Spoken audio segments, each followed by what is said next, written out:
Welcome back to Salon Exit. Today we are speaking with Marcus Aitken, amazing artist based in south of London, Tulse Hill. Yeah. In this beautiful studio with amazing background, amazing views. Yeah, I'm really grateful that you accepted the invitation to be interviewed, and it's an honor and a pleasure. I love your art. Maybe first of all, I would like to ask you a simple question. What gives you the most pleasure in your artistic life? And what I mean by pleasure, because my questions are sometimes a little bit convoluted artistically and it's crazy, is that maybe also what excites you the most, like collaboration, starting a new canvas, everything comes with your artistic life? God, that's a big question. Yeah, I don't know. I think I've always been kind of really drawn to the idea of having a project which starts from nothing and kind of evolves slowly over time or quickly, depending on what it is, into something tangible. And I think, before the painting, I was kind of doing various different things like jewelry design and set design and things like this. So there's always been kind of projects in my life, creative projects, and I think that creative element is what is the big interest for me. But yeah, I think, like a lot of creators, I really love to collaborate as well. It's a great kind of thing to be able to sort of take someone else's ideas and put your own spin on it. Whether I was kind of doing well or not from the art, I would still be doing exactly what I'm doing right now because I'm addicted to it. I can't stop. You wake up and you think about new projects and everything I may come across. Yeah, I think if I'm not painting, I'm thinking about it and kind of thinking about what's next, what else can I do, who else can I collaborate with, and all of these different things. So maybe to mix it up a little bit, I have something like a second question to start with, and it's something I've never done before, but it's a small game. Okay. Artistic game, obviously. I've got two questions, and I'm sure you've heard about this, which is would you rather? Right, okay. Artistic would you rather? The first was, you agreeing with this? Oh yeah, let's do it. So the first one would be, would you rather be a paintbrush or paint on a palette or, Paintbrush. Paintbrush. Why? Because you get to be involved in all the different paints, not just one. Oh, okay. So exploring all of the possibilities, basically. Yeah, exactly. Amazing. But you as the paintbrush, is not up to you who is going to be using you. So what if you, the person who's choosing, going to be used by an artist? It's not your favorite artist. What if? Well, use and abuse me. Why not? Oh, yeah. You'll find the beauty in exactly. in that process. That's how you learn, right? Yeah. Being involved in all sorts of different projects. So. That's a very interesting answer. Amazing. Okay, the next one. I think I'll choose brushes. There's something that makes you wonder, what may happen. Okay, so and the second one. Would you rather be a creative idea or style? And by creative idea is more, I think, at least to me, it's you can conceptualize it more, is easier, and you can visualize it a little bit easier. But I think style is completely up to you. So however you imagine style to be, can be throughout the times, your favorite style from the history. So it was either style or creative idea. Or idea. Hanging somewhere in the ether, waiting to be taken by the artist and used. God, these are really out there questions, aren't they? Yeah, I don't know. Maybe the idea, because I guess it's kind of it's bigger and it can go anywhere. And what you were saying about working with other artists, bouncing off the ideas. Yeah, that might. Yeah. Yeah, I didn't think about I thought about idea, which is you have the idea and you make it happen, but for some reason when I was thinking of it, I didn't think about the idea that ideas branches usually. When you start with an idea, it branches. So yeah, exactly. By the way, what's your favorite style? At least something that you base your inspirations, the closest inspirations. Well, I guess in terms of my actual work, I guess it's quite expressionistic and very gestural, and kind of looking back to sort of where that movement started and kind of those big American painters who were kind of like the pioneers of that kind of style. But for me, actually, in terms of influences, I really kind of take a lot from sculptures and figurative painters. Okay. So yeah, in terms of like when I'm looking for inspiration, I tend to go to those sorts of things, because I think if you look at kind of art which is like your own, you can only kind of gain so much from it. Whereas I kind of like to take ideas from a different style and see how I can kind of recreate those lines and those forms and those shapes, and see how I can morph that into what I'm doing. That's amazing. It actually ties to another question which I wanted to ask you a little bit further in the conversation. Maybe I'll ask it now. When you look at your paintings when they're finished, and think about them retrospectively, do they surprise you in how much the new ideas they give you? For example, you look at a painting you finished last week and you look at it and you think about 10 new different things or 10 different paintings that you might start, and you can trace it exactly to experiencing your own painting, like being just observer of your art, not as an artist who made it. Yeah, I think definitely. For me, I'm kind of, if you look at all of my work as a whole, you'll see there's a lot of experimentation, and actually, although there's quite a strict color palette and there's always similar kind of movement and line work, which is repetitive throughout my works, the actual surfaces and materials, they change quite often. Going back to your question, I guess I always look at different elements from certain paintings and go, okay, yeah, I really like that, let's try that on a bigger scale, for instance. There's always something to take away from a painting. Sometimes it's a bad thing as well. Sometimes I'll say, I hate that part of the painting, let's not do that again, or how could I fix that kind of thing. So yeah, there's always something to take away. Yeah, exactly. When I was reading about some of your bio, I've noticed that somewhere you were saying that you mostly work on wood, and now I notice you have quite a lot of work on canvases. Does it apply to what you just said? That you just change quite often? Definitely, yeah. Within this palette of your style. It does change the surface anyway.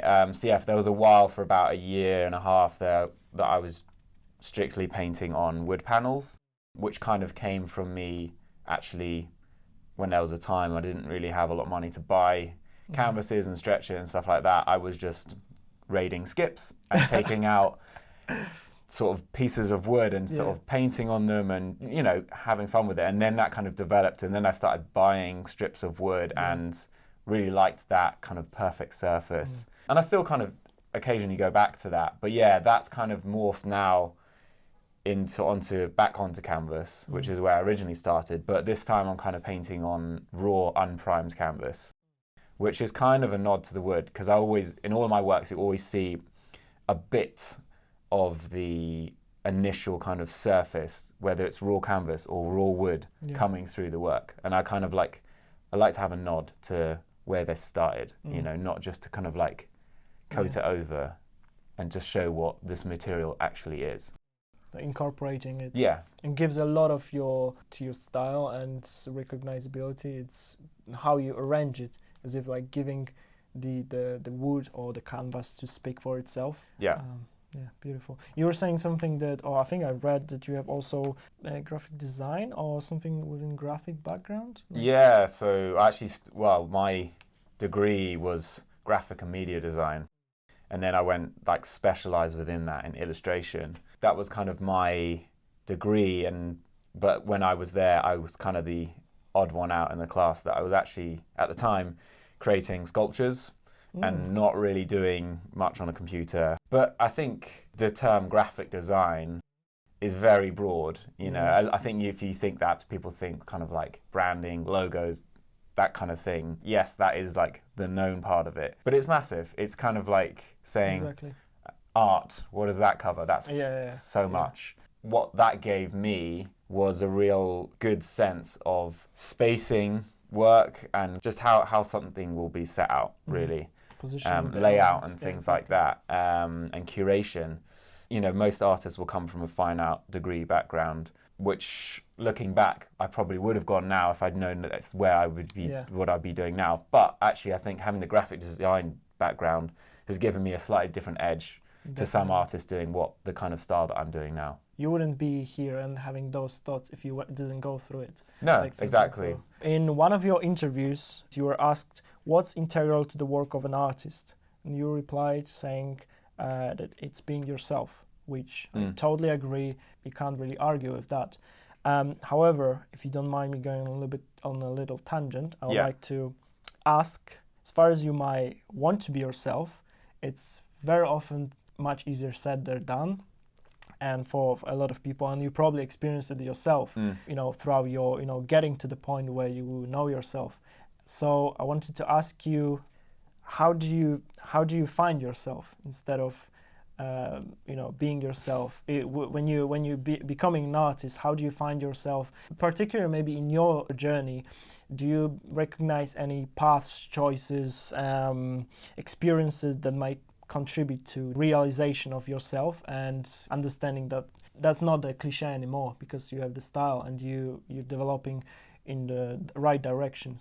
I think that everybody, whether they'll admit it or not, 100% include myself in this, that when you start, kind of, you think back to school and, think, for me, if I think back to my art lessons when I'm at school, what are you doing? You're told, okay, we're going to paint this in the style of Turner, or everyone's done the Andy Warhol kind of style portraits and stuff like that, and I think you have to do all of those things. You have to experience and try out abstract painting, figurative sculpture, you got to dip your toes into all of these different areas, and I think it's an exercise that every artist will have done at some point. No one just says, I've never done anything, I'm going to be an illustrator, and then that's it. Like, they've tried other things, even if it goes way back to when you're very young, you're sculpting and paper mache and stuff. So I think when you start thinking further on from school and university, and you start experimenting in an area you think is good, and you're still kind of trying different things, and that's all it is. And I'm still going now with that. I'm still trying new things. And I don't want to just stick with painting. For instance, a project on the horizon for me, which has been on the back burner for a long time, is going back into sculpture. And I really want to kind of try and visualize what I'm doing with my canvases into a 3D form with steel and cement.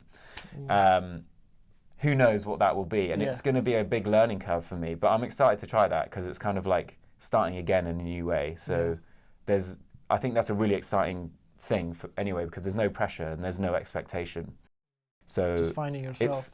That's the funnest part, I think, when you're just experimenting and just like messing about with ideas.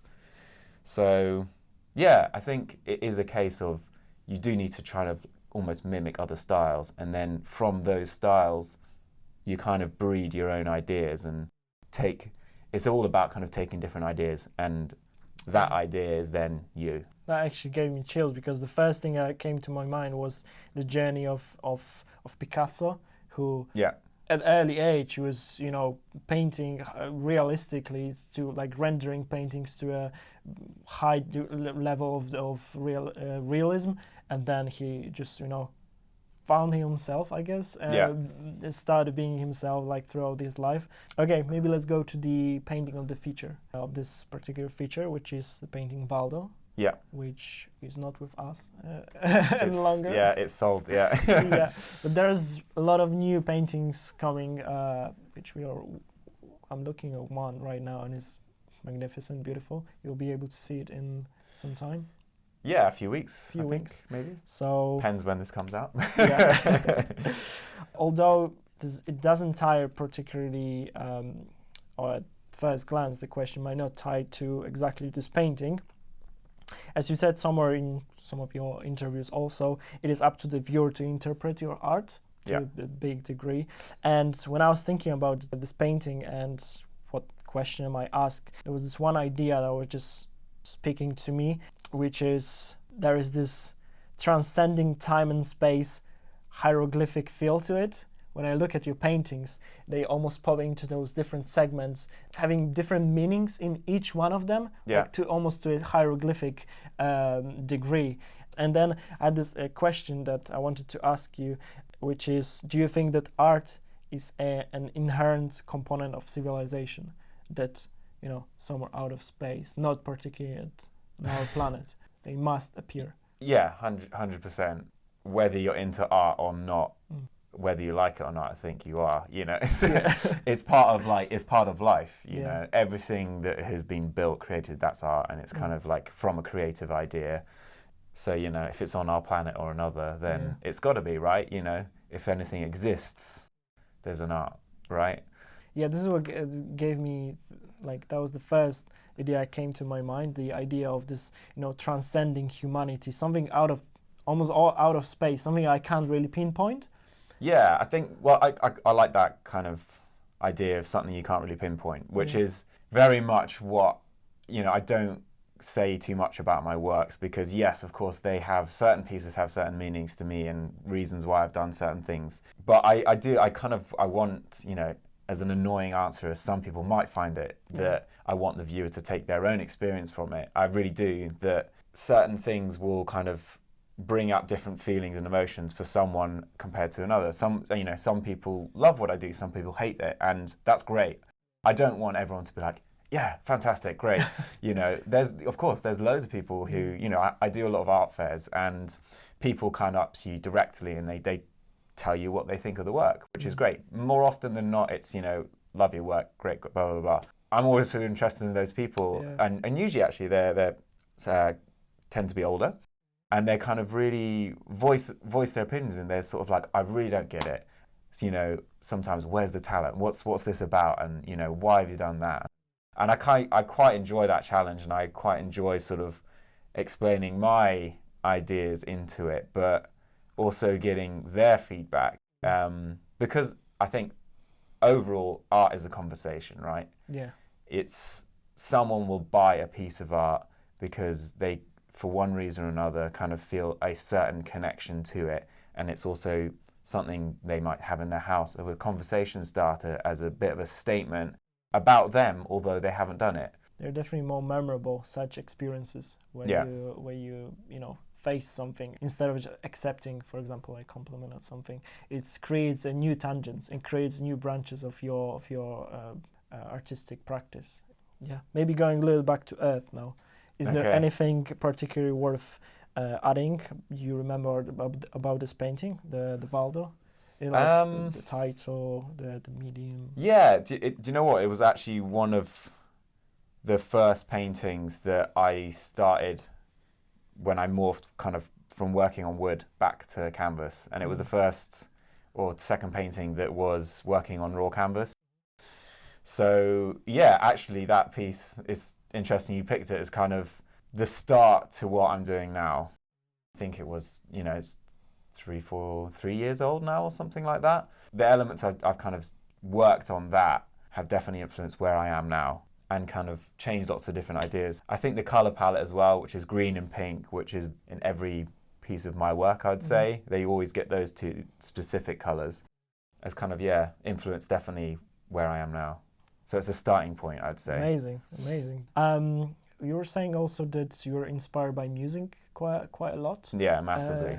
Was this painting, was there anything, like any influence of music? I'm trying to think now, because usually a lot of the times, not always the names, that one wasn't actually. A lot of my paintings are named after particular tracks or albums or things like that, which I've been kind of listening to on repeat at the time, you know, whilst painting it. But yeah, I can't think exactly. The Valdo, what was the name? Yeah, I'm trying to think. It wasn't after a musical track. Mystery. But yeah, I'm trying to think. I feel actually that I was listening to a lot of classical music at the time. I mean, that would explain a lot. Yeah. But yeah, I think with all my pieces, it's not, you know, strictly I'll be listening to classical. You know, I listen to a lot of stuff, you know, punk music and stuff like that. I play in a post-punk band as well.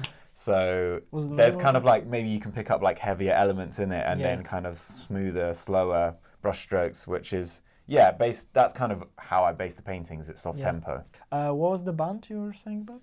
So I play in a band called Fabricators. Fabricators. Yeah, yeah. Can I put a piece of it in You can, yeah, That'll of be course, amazing. of course. That would be amazing. Is there anything, maybe just to wrap up, is there anything you're currently working on, you're very excited about, would like to share for people to, you know? Yeah, I'm trying to think. I've got quite a bit. Well, it all depends with how the world state with COVID and everything plays out this year. But I should have a fairly exciting year with kind of, I've got residency in Italy. I'm being flown to Zurich to do a live painting. Amazing. Yeah, which is, I've never done anything like that. Well, I've done it on a small scale, but this is, I'm going to be on a stage, which is pretty mad. And then, yeah, doing some affairs. So I've got the Affordable Art Fair as a couple of galleries taking me, one in March and one later on in the year in May. So, yeah. That sounds Watch this space. Yeah, watch this space. Okay, thank you very much for talking with me today, for showing me this beautiful studio, and yeah, thank you. All right, cheers.